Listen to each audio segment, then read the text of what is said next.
Muito bom dia, diretamente do Homens que Oram. Diego Porto que vos fala. Aqui em Manaus são 5h18 e vamos iniciar mais um salmo, salmo de número 50. A verdadeira adoração.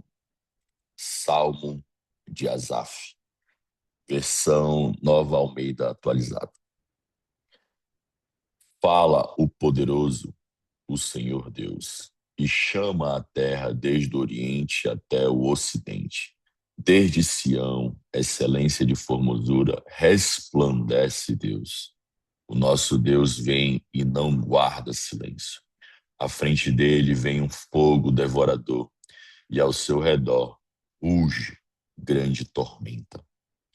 Ele intima os céus lá em cima e a terra para julgar o seu povo.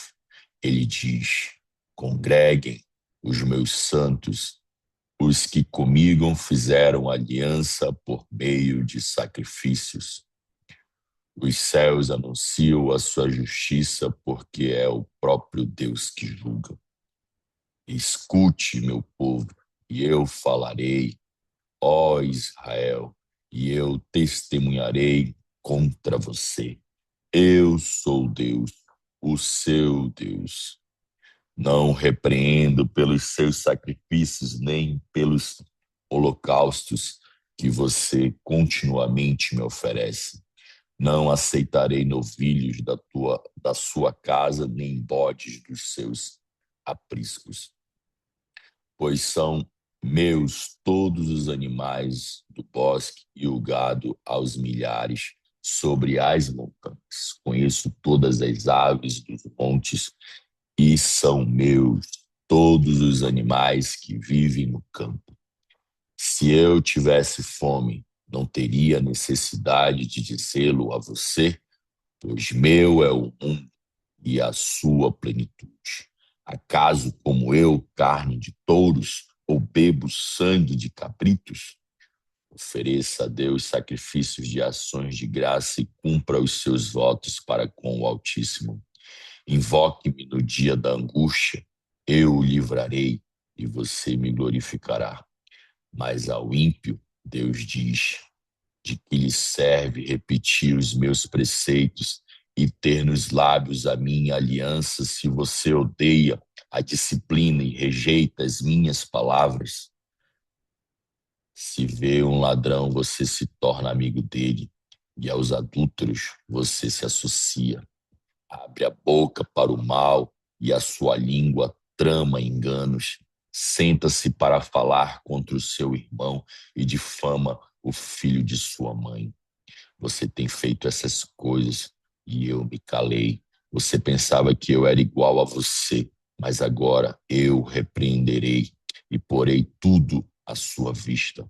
Considerem, pois nisso, vocês que se esquecem de Deus, para que eu não os despedace sem haver quem os livre. Aquele que me oferece sacrifício de ações de graças, esse me glorificará. E ao que prepara o seu caminho, farei com que veja a salvação de Deus. Pai eterno, todo-poderoso Deus, graças te damos, Senhor, por estar diante das tuas escrituras, Senhor. Neste momento, Pai, te peço por discernimento do teu espírito e sabedoria, Senhor. Que aqui, Senhor, não seja o homem, Pai, falando, mas sim a tua voz, sim os teus pensamentos, sim as tuas instruções, Pai. Vem até nós, Pai, ensina-nos. Vem, Pai, ser nosso intérprete da tua palavra, Senhor. Adentre nossa mente, em nosso coração. Que seja profundo, Pai, o conhecimento que tu tens para nós, Senhor, para que possamos pôr em prática da maneira certa, da maneira que te agrada, Senhor, que te traz alegria, meu Deus. Somos aqui teus servos, teus aprendizes, Pai. Queremos aqui, Pai, exercer a imagem e semelhança do teu Filho Jesus Cristo. Em teu nome, amém.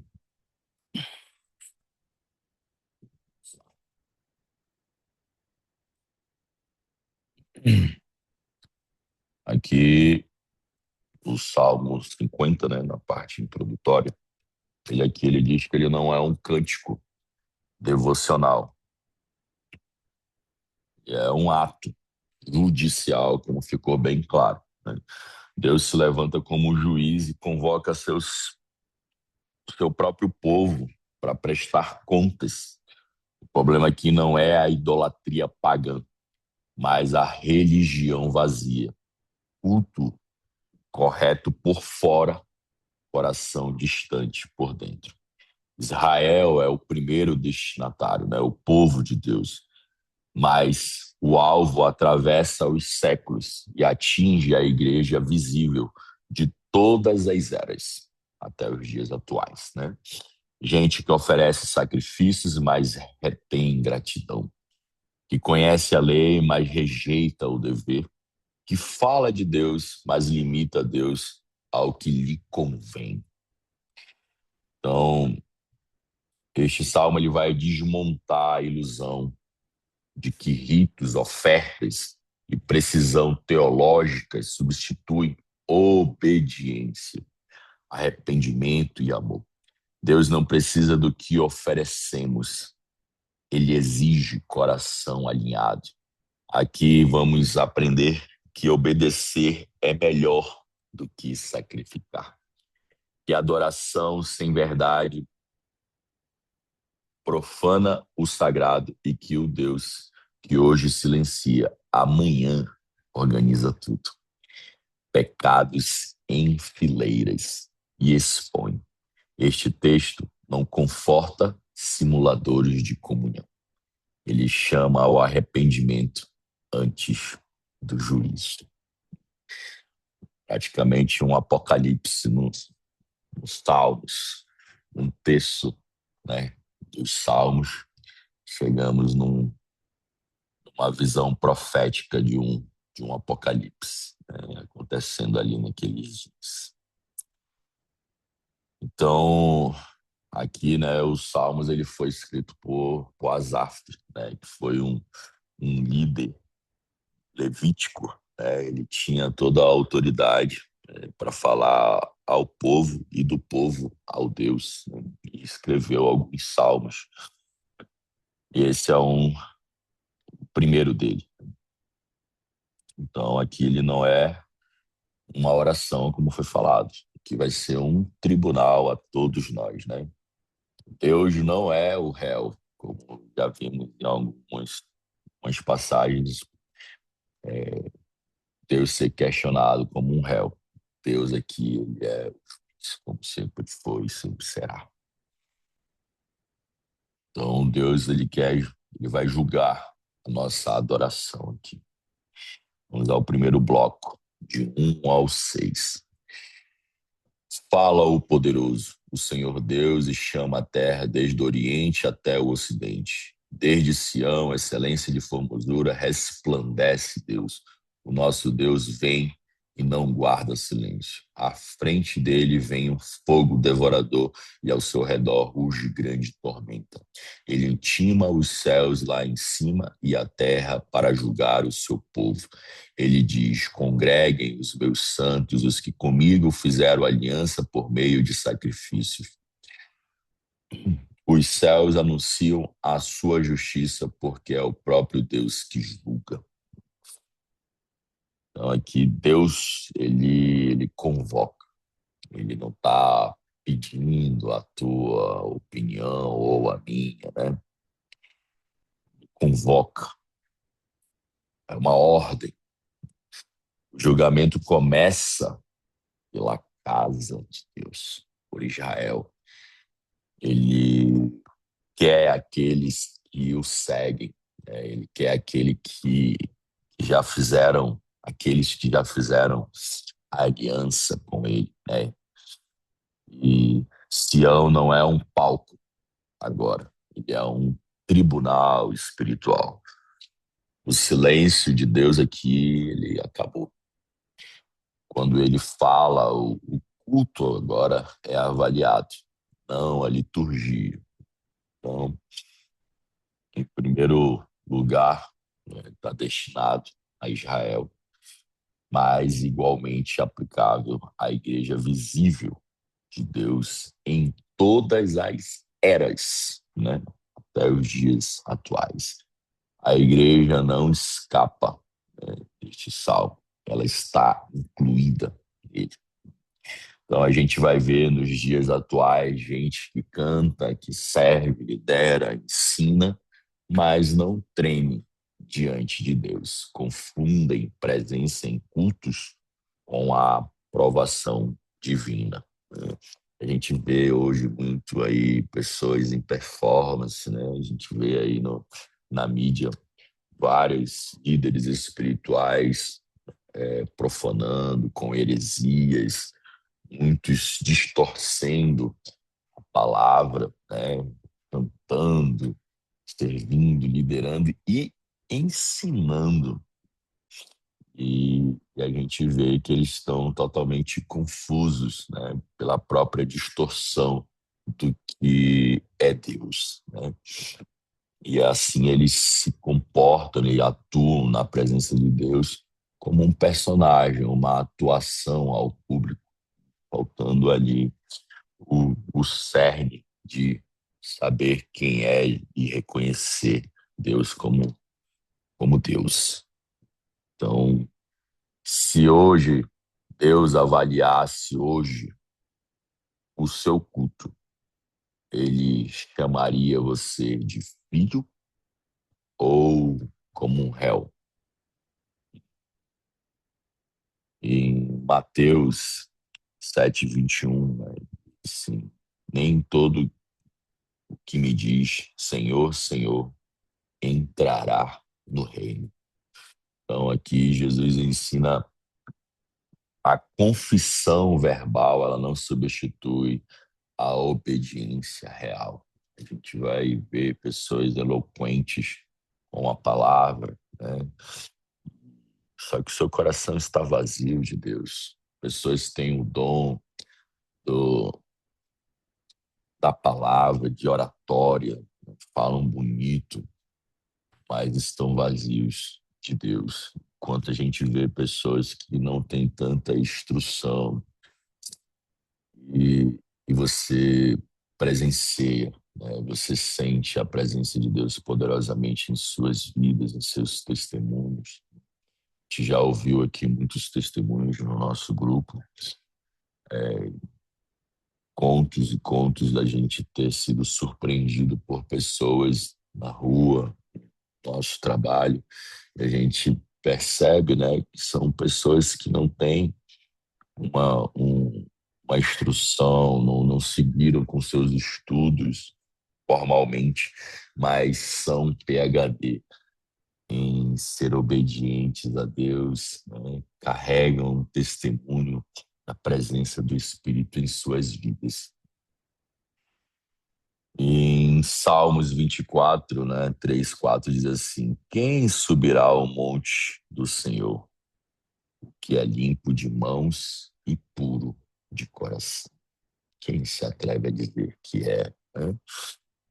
A presença de Deus, ela exige uma condição interna, não a performance externa. E tudo aquilo que é interno, uma hora ela vai ser externa, será exposta. Não dá para você fingir por muito tempo em vários lugares. O seu secreto, você sabe que você não é isso, né? Então, por isso devemos buscar a Deus no nosso secreto constantemente, dia e noite, meditar na sua palavra, para que em público seja exposto, né? E é de uma maneira muito natural. Digamos que você não precisa dizer para as pessoas que você é casado, né, com a sua esposa. O seu convívio no dia a dia, o seu comportamento no dia a dia diz que você é casado, né? A sua maneira como você anda com ela em lugares públicos mostra a sua intimidade com ela. Você não precisa trazer a sua intimidade né, para uma praça pública, beijar sua esposa de uma maneira apaixonada. Todo mundo sabe que você é apaixonado. Assim também é Deus, né? O seu íntimo ali, a sua intimidade no secreto será exposto pela maneira como você vive, pela maneira como você fala de Deus. Mostra muito como você se relaciona com Ele. Então, pergunto, você se aproxima de Deus como um adorador ou como alguém que espera não ser exposto? Como é que está a sua adoração? Você está indo para a igreja? Você está indo para eventos cristãos e adorando verdadeiramente Deus? Ou você está indo lá querendo fazer uma mídia, né? Status? As pessoas vão na academia e postam, tá pago, e não treinaram nada, né? E às vezes as pessoas postam fotos, filmam eventos cristãos e na verdade só estão querendo mostrar que estão lá, mas não estão vivenciando. Tem uma imagem rolando na internet, várias pessoas filmando o que está acontecendo, um tipo de show, e tem simplesmente uma senhora com os braços cruzados, olhando, apreciando o momento, né? Vivendo aquilo ali no agora, sem se preocupar com o que vai ser postado, está vivendo exatamente aquele momento. Bloco 2, de 7 ao 13. Escute, meu povo, e eu falarei. Ó Israel, eu testemunharei contra você. Eu sou Deus, o seu Deus. Não o repreendo pelos seus sacrifícios, nem pelos holocaustos que você continuamente me oferece. Não aceitarei novilhos da sua casa, nem bode dos seus apriscos, pois são meus todos os animais do bosque e o gado aos milhares sobre as montanhas. Conheço todas as aves dos montes e são meus todos os animais que vivem no campo. Se eu tivesse fome, não teria necessidade de dizê-lo a você, pois meu é o mundo e a plenitude. Acaso, como eu, carne de touros e bebo sangue de cabritos? É a visão do homem, né? Fazer sacrifícios a Deus achando que ele é um tirano, né? Como a gente vê em filmes do, de Godzilla, essas coisas na selva e as tribos levando sacrifícios àquele animal, né, àquela besta. E as pessoas costumam tratar Deus da mesma forma, né, levar animais em sacrifício apenas como rituais, apenas como um hábito, né, de se livrar aqui. Vou dar para ele algo para comer aqui, um gado, um bode, para ele não vir me devorar. É até cômico pensar dessa forma. Então, aqui Deus ele também está destruindo toda a mentira, né, sobre esses rituais. Né? Ele está destruindo essa heresia, a ideia de que ele precisa de alguma coisa que a gente possa oferecer. Porque Deus é Deus. Deus nos fez, Deus criou o mundo e tudo é dele. Nós somos dele. Então, tudo que nós oferecemos a ele já é dele. Né? Tudo que está na terra ali ao nosso alcance é dele. Né? A gente pensa tão pequeno em achar que ele precisa dessas coisas. Né? Então, sacrifícios externos são todos bons. Né? As ofertas externas eram preciosas, mas quando o homem não foi além delas, até mesmo seu objeto santificado era profanado. O pessoal vai lá levar um novilho, mas não se arrependeu de nada dos seus erros, né? Não fez uma retrospectiva, como Paulo iniciou a oração hoje falando sobre isso. Devemos fazer.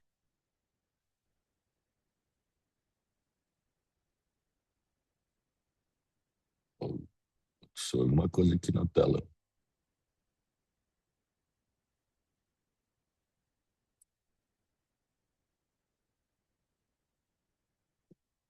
rapidinho.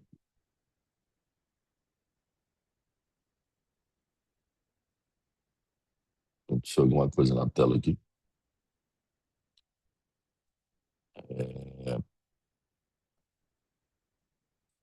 então, as pessoas iam, né, e levavam o seu cabrito achando que Deus precisava daquilo.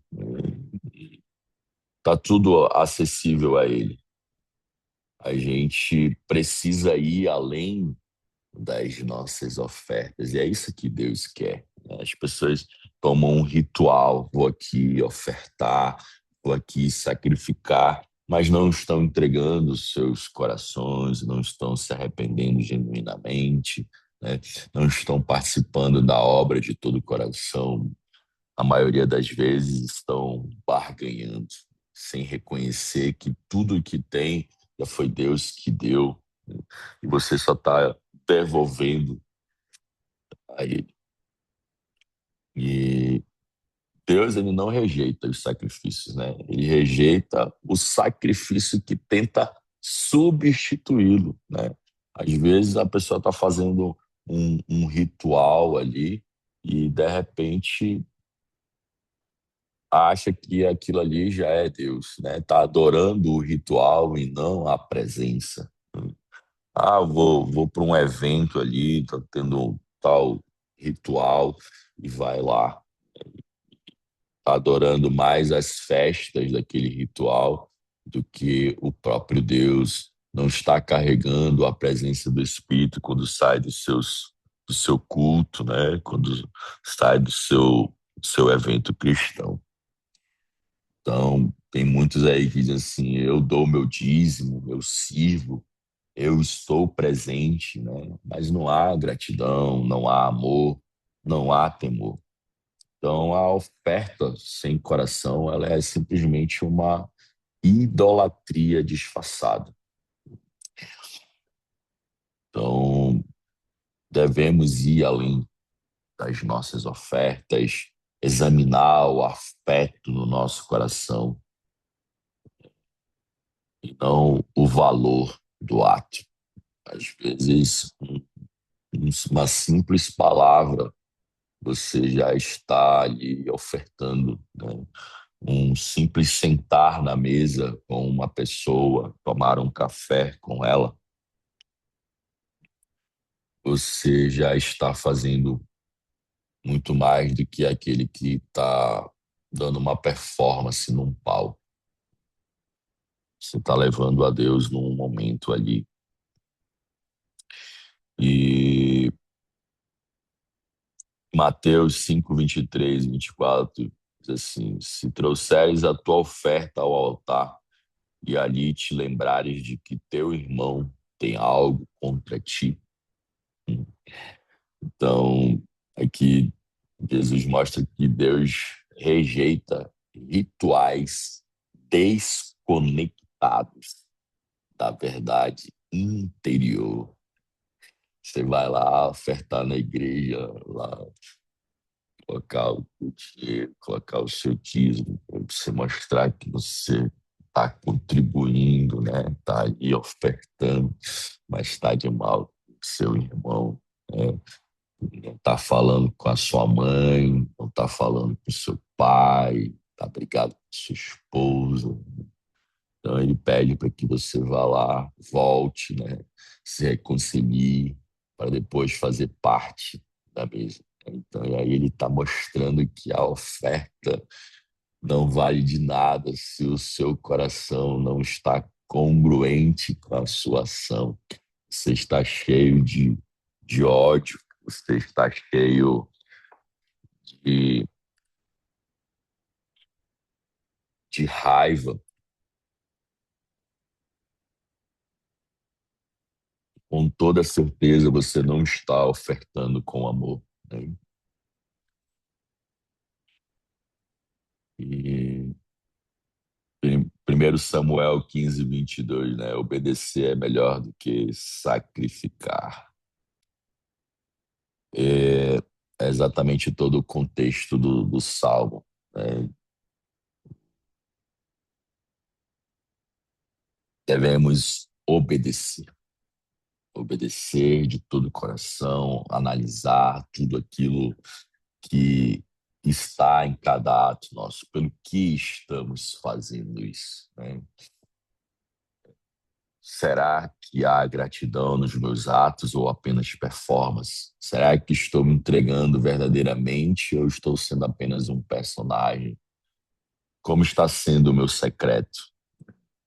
Será que eu vivo aquilo ali que estou expondo em público? Devemos fazer essa autoanálise.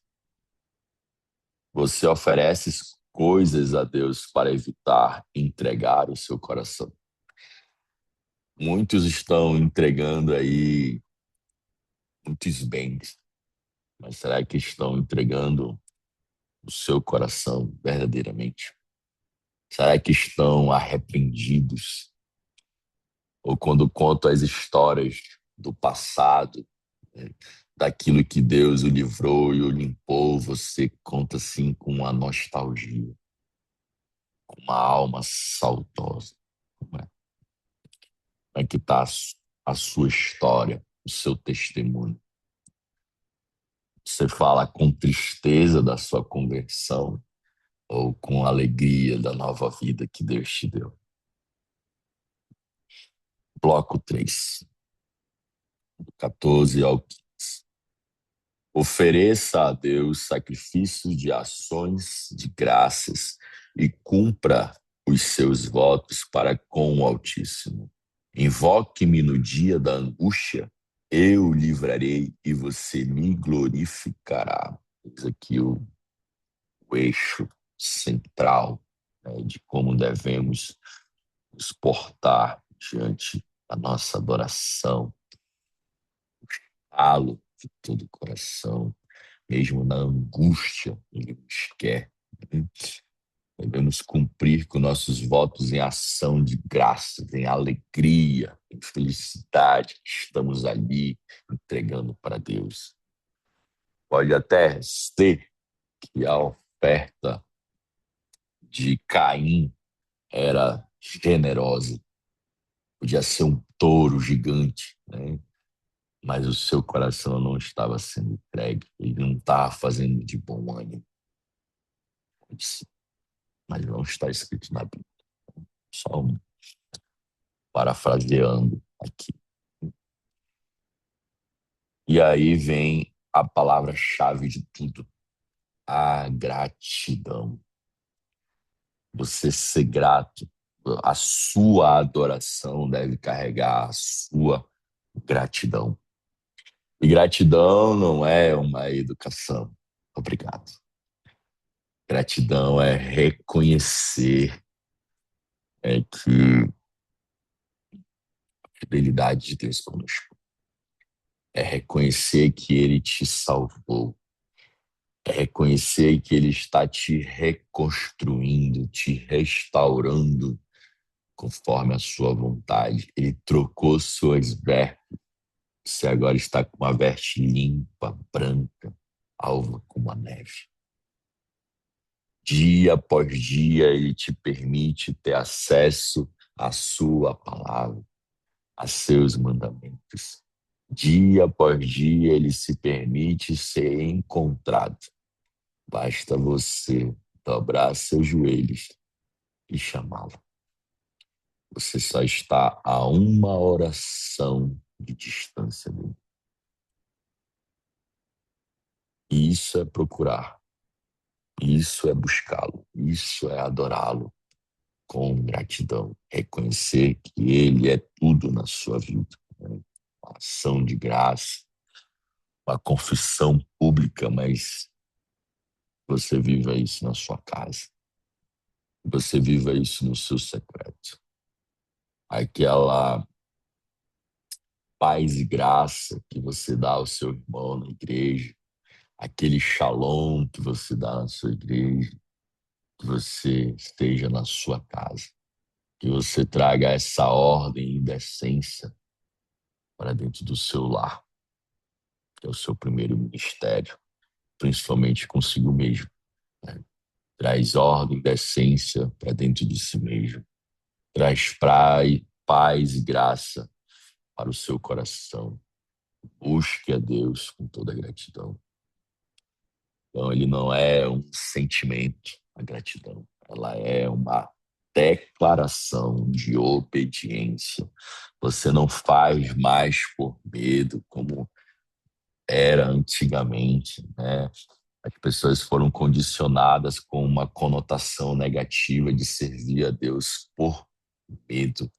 Agora você o serve, você renuncia, porque você é grato, porque você tem agora a consciência plena do que Deus é em sua vida e do quão valioso você é para Ele.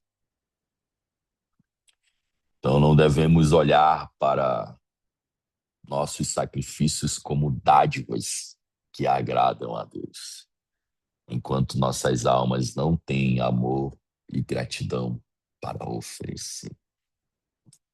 Pessoas, vamos ver aí no dia a dia, pessoas que só oram quando precisam, né? Quando Deus responde, elas simplesmente somem.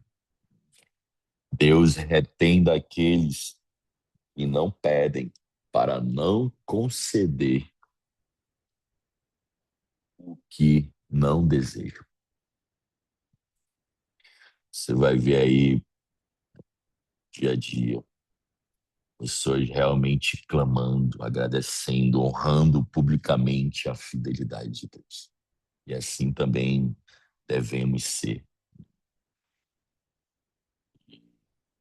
Em Lucas 17, Jesus diz assim: onde estão os 9?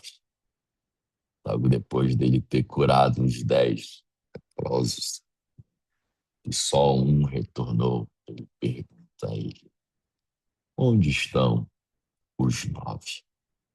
Então aqui ele expõe a ingratidão como uma falha espiritual muito grave. Cada passagem da Bíblia, cada palavra colocada ali, ela tem uma grande importância de significado. Essa simples pergunta, nas entrelinhas, Jesus está expondo a ingratidão das pessoas. Pode ser qualquer um de nós, se fosse naquela época ou agora mesmo. A ingratidão, assim como qualquer outro pecado, ela troca de vestimentas. E devemos nos vigiar e orar constantemente. Encontrou uma falha, encontrou uma cerca quebrada, uma câmera que não está funcionando no seu monitoramento. Vai lá e corrige, vai lá e conserte. Você precisa estar em constante vigilância. Em 1 Tessalonicenses diz assim: em tudo dai graças. E aí totalmente agora o contrário. Aqui a gratidão, ela é um culto contínuo, né? Em tudo dai graça. Devemos ser incessantemente gratos, todos os dias, constantemente. Não somente num evento, não somente num culto, num encontro de célula, mas constantemente. Trabalhar a nossa gratidão, olhar os pontos positivos de cada coisa em nossas vidas. Deus está sempre conosco, nos conduzindo, nos ensinando, nos livrando. A gente viu na história do nascimento de Jesus, eles sendo conduzidos para outra cidade, né, para não ser mortos. E depois voltam para a cidade e vão para outra cidade. E ali tudo conduzido pela vontade do Pai, tudo para que Jesus fosse salvo, né? Assim também ele faz conosco. Ele vai te conduzindo, vai te tirando de certos lugares, de certas mesas, para te salvar, para te libertar daquilo que transgride, daquilo que ofusca a sua identidade diante dele. Ele já te deu um banho, já te trocou as vestes. Você não pode voltar para aquele chiqueiro do qual ele te livrou, daquele lugar que te fez tanto mal, daquele lugar que te faz ser alguém que você não é. Ele. Você busca livramento ou relacionamento? O que você busca em Deus? Ser parecido com Cristo? Ser uma cópia de Jesus, como o nosso querido Douglas Gonçalves tem como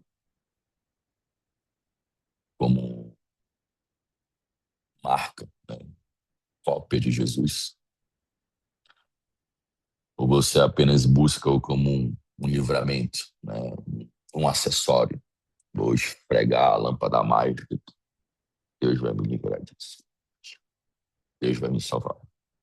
Pai, estou aqui no meio do pecado, mas eu preciso ser salvo. Deus vai te dar livramento, Deus vai te dar libertação, mas você precisa fazer algo que está no seu alcance, que são as renúncias, né? Você precisa renunciar a muita coisa para que você não venha se desconfigurar, não venha ofuscar a sua identidade, perder a presença, perder o Espírito Santo dentro de ti. O paraíso não era o jardim. O paraíso é a presença de Deus. Nunca foi o jardim, nunca foi um lugar. Então, não podemos negociar, não podemos ter neutralidade no mundo espiritual sem morros. Precisamos buscar este paraíso, precisamos constantemente estar nele e ele em nós. E cada atitude, cada pensamento vai nos dizer. Uma parte do The Chosen, né? Na parte de Judas, perdão, para quem ainda não assistiu, mas ele fala, né, para Judas, vá lá e faça o que você tem que fazer, pois ele já está em ti. E Judas pergunta, quem é ele? Quem, né? E Jesus responde para ele, não é Deus. Claro que isso é parte da série, não está na Bíblia, mas ficou subentendido isso. E assim também somos nós. Quando não temos Deus em nossos corações, outra coisa está lá reinando. Sempre haverá uma liderança. Você escolhe o que vai te liderar todos os dias. Bloco 4, 16 ao 21. Mas ao ímpio, Deus diz: de que lhe serve repetir os meus preceitos e ter nos lábios a minha aliança? Se você odeia a disciplina e rejeita as minhas palavras, se vê um ladrão, você se torna amigo dele, e aos adúlteros você se associa. Abre a boca para o mal e a sua língua trama enganos. Senta-se para falar contra o seu irmão e difama o filho de sua mãe. Você tem feito essas coisas e eu me calei. Você pensava que eu era igual a você, mas agora eu repreenderei e porei tudo à sua vida. Demais, né? E aí? Deus fala, o ímpio aqui não são os pecadores abertamente, né? Aqui são os profanos, os, os homens sobre a profissão de fé, são aqueles que já conheceram a Deus, são aqueles que já exercem um papel, né? Eles são mestres, líderes, instrutores, são religiosos seletivos. Eles ensinam o que não vivem. Então, aqui eles são considerados como ímpios, inimigos de Deus. Tem gente que seleciona textos, né? Tem gente que foge do dever, justifica seu pecado, torce, distorce as escrituras. São professores profanos. E professores profanos, sábios, eles acham que não precisam aprender mais. São inteligentes demais para buscar a Deus. São mais sábios do que o Criador. Então, devemos parar de limitar a Deus aquilo que nos agrada. Deus não cabe dentro das nossas preferências. Às vezes a gente quer colocar em palavras algo que sentimos, né? Expressar tudo aquilo. E é magnífico, né? Quando temos as combinações de palavras, é eloquente, né? A declaração. Mas para Deus, toda palavra não será o suficiente. Todo conceito, toda ideologia que o ser humano pode criar sobre Deus não é Deus. Deus vai além das palavras, além dos sentidos, além daquilo que o homem acha. Ele é muito maior. E aí em Mateus 23, Jesus diz assim: ai de vocês, escribas e fariseus hipócritas. Ele denuncia exatamente esse perfil dos salmos, né? São pessoas que provavelmente, né, estavam lá falando de Deus, tinham o seu lugar, né, um lugar reservado, um lugar nobre, mas diante do Messias escolheu Barrabás. E devemos lamentar, porque pode ser, poderia ser qualquer um de nós. Se a gente não estuda a verdade, se a gente não está em constante relacionamento íntimo com Deus, é fácil de escolher o ladrão. Ele se veste igual, né? A gente vê aí que Jesus ele não tinha uma vestimenta como dos fariseus, uma coisa alinhada, né? Jesus se vestia igual o povo, né? De uma maneira simples. E assim também estava Barrabás, vestido de uma maneira muito simples. E a gente precisa buscar constantemente a palavra, a verdade, para não se enganar com as notas falsas. Quando estudamos a nota verdadeira, a gente gosta de falar aqui no grupo, a gente não tem dificuldade nenhuma em identificar a falsa. Vivemos constantemente na verdade. Em Lucas 11:52 diz assim: eles tiraram a chave. Religião sem obediência cega os outros.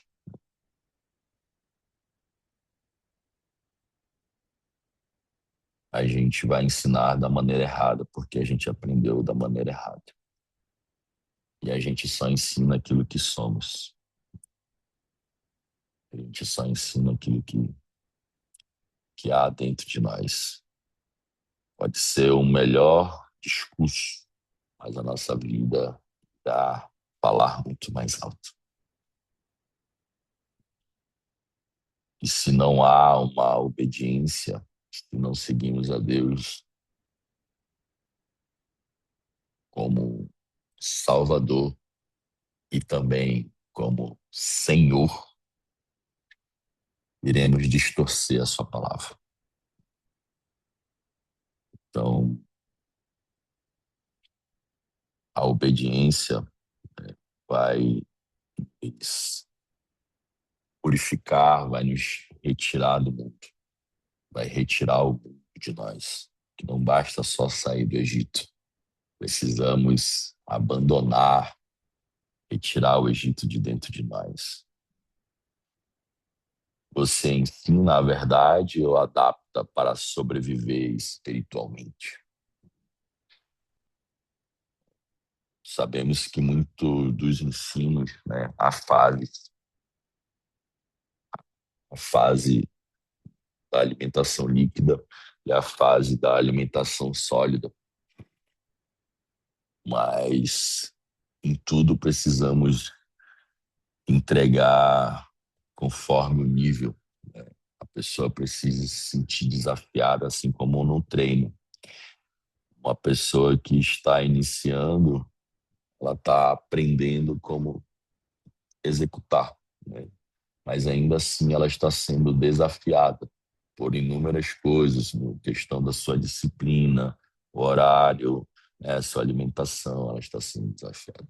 E vai passar para outra fase, onde ela vai precisar evoluir e vai precisar se desafiar novamente. Assim também devemos encarar a palavra. Dia após dia tem algo para ser mudado. E é um desafio abandonar aquilo que por muito tempo fomos. Vai exigir disciplina, uma rotina diária, né, para que você torne o seu espírito mais hipertrofiado do que a sua própria carne. E o bloco 5, né, do 22 ao 23, diz assim: considerem, pois nisso vocês que se esquecem de Deus, para que eu não os despedace, sem haver quem os livre. Aquele que me oferece sacrifício de ações de graça, esse me glorificará, e ao que prepara o seu caminho, farei com que veja a salvação de Deus. Deus, ele organiza os pecados como um exército em fileiras. Nada esquecido, nada disperso, tudo alinhado. Vai colocar tudo enfileirado, assim, ó. As testemunhas. Você vai ficar cara a cara com cada um, né? Cada coisa que você fez. Pecados antigos, hábitos resolvidos, justificativas superadas. Deus lembra do que o homem enterrou mal. A gente precisa ir cada vez mais fundo dentro de nós e desenterrar esses mortos. Colocar tudo à luz da palavra, se arrepender genuinamente, confessar de todo o coração, abandonar, cortar as raízes do pecado.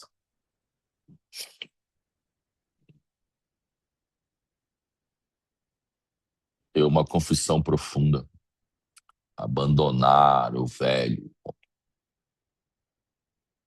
literalmente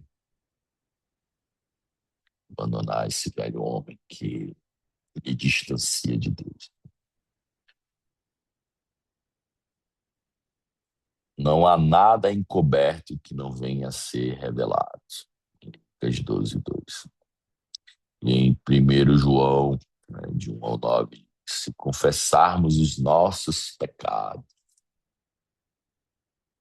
então nada está fora da visão de Deus. Nada. Tudo ele está vendo, tudo ele está ali sabendo. Então, por que confessar se Deus sabe de tudo? É para que você mesmo reconheça seus erros, é para que você mesmo seja modificado, que você tenha uma verdadeira transformação, uma metanoia. Abandone aquela vida antiga, né, por completo. E quando você confessa, né, você está, como dizendo, renunciando. Você está totalmente liberto, mas ainda assim precisa vigiar, né? Não dá abertura para certos lugares, pessoas, para que você não caia. A pessoa que tem problema com álcool, ela não pode estar indo em festas, em confraternizações, onde ela sabe que terá pessoas bebendo. Ela está em tratamento. Então, ter cautela e diligência, vai ter que ser um chato, né? O crente que não sai mais, o crente que não confraterniza porque está se curando. Tem que sentar em mesas onde as pessoas bebem água e suco. Você prefere ser confrontado agora ou exposto depois? Se você não se confronta na palavra, se você não usa ela como espelho para se autoanalisar, provavelmente lá na frente você será exposto, né, no tribunal. Então, esse salmo ele não vem confrontar os ateus, ele vem confrontar os falsos adoradores, os personagens, né? Ele vem nos ensinar que culto sem gratidão é vazio, sacrifício sem obediência é uma ofensa, teologia sem vida é apenas condenação. E como de costume, quero trazer para vocês um pequeno texto.